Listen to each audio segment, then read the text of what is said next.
Welcome to my channel प्रिया के सुविचार। आज की कहानी सिर्फ आपके लिए। माँ आप घबराओ मत, पंकज को कुछ नहीं होगा। शहर के जाने माने विशेषज्ञ से अपॉइंटमेंट ले लिया है, उसे लेकर जा रहा हूँ। भगवान सब ठीक करेगा। अनिल अपनी माँ राजेश्वरी से बोला।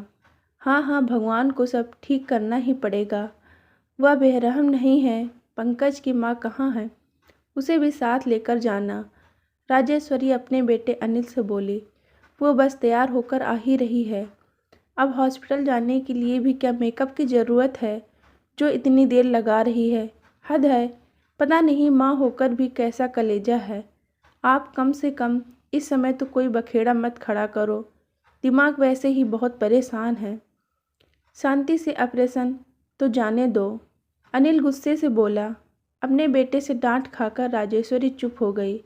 इतने में उसकी बहू मंजू भी आ गई और वो सब हॉस्पिटल चले गए। उनके जाने के बाद राजेश्वरी अतीत की गलियों में खो गई।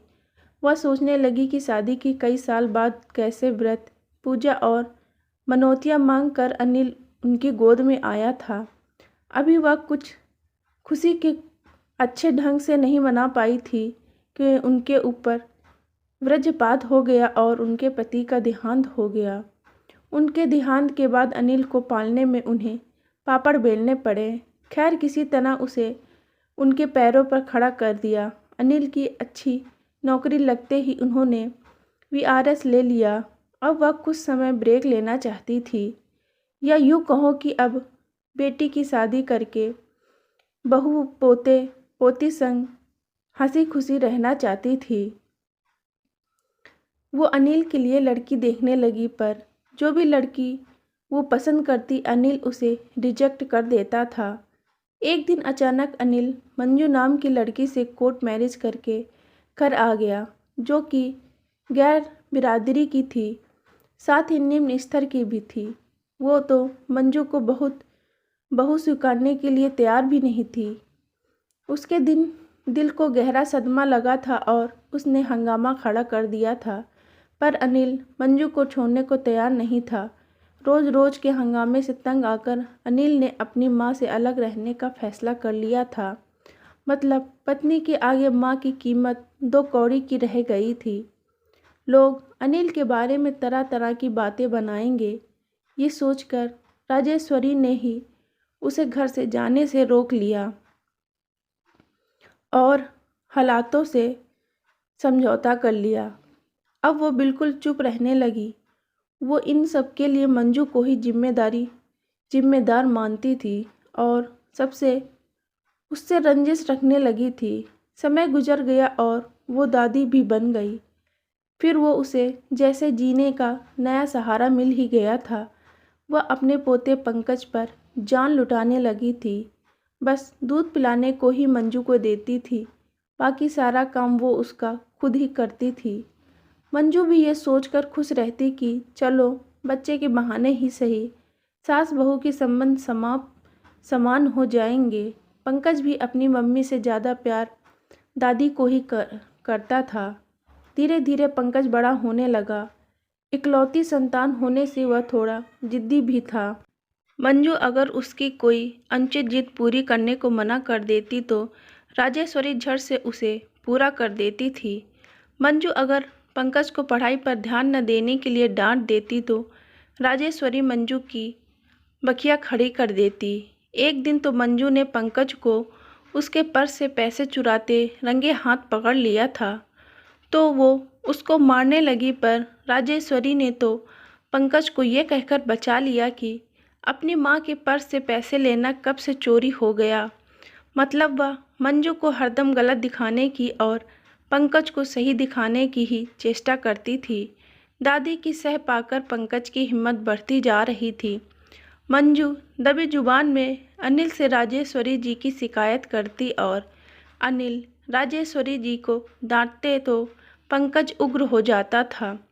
वो अपनी दादी के बारे में एक भी शब्द उल्टा सीधा नहीं सुनता था।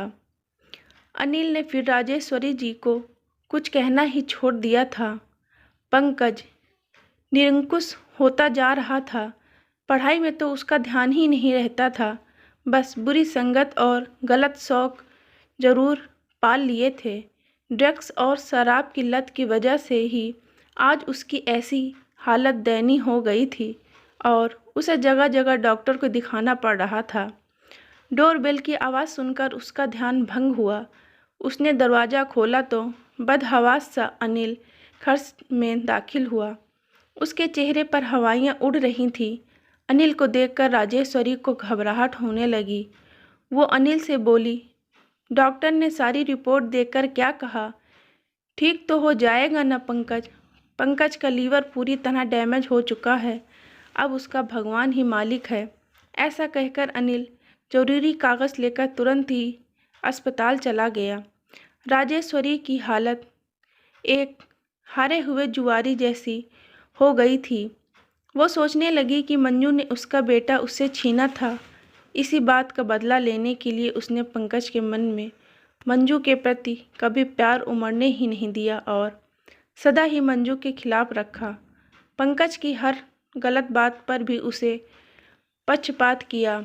अब राजेश्वरी को पछतावा हो रहा था कि वो एक ही पहलू पर फोकस करती रही और दूसरे पहलू को नज़रअंदाज करती रही। उसकी गलती का खामियाजा आज उसका पोता भुगत रहा है। न वो बदले की भावना रखती, न पोते को सह देकर बिगाड़ती तो आज पंकज स्वस्थ जीवन भी जी रहा होता और पढ़ लिखकर अपने पैरों पर भी खड़ा हो जाता। उसने एक नहीं कई जीवन बर्बाद कर दिए थे। अब वो पश्चाताप की अग्नि में जलने लगी। वो सोचने लगी कि उसकी गलती की कोई माफ़ी नहीं है। शायद अब उसे अपने प्यारे पोते के बिना ही जीवन काटना पड़ेगा। यही उसकी सज़ा है। ऐसा सोचकर वो फूट फूट कर रोने लगी। दोस्तों, आशा करती हूँ कि आपको स्टोरी अच्छी लगी होगी। चैनल पर नए हैं तो चैनल को सब्सक्राइब अवश्य करें। लाइक और कमेंट करना बिल्कुल भी ना भूलें। धन्यवाद।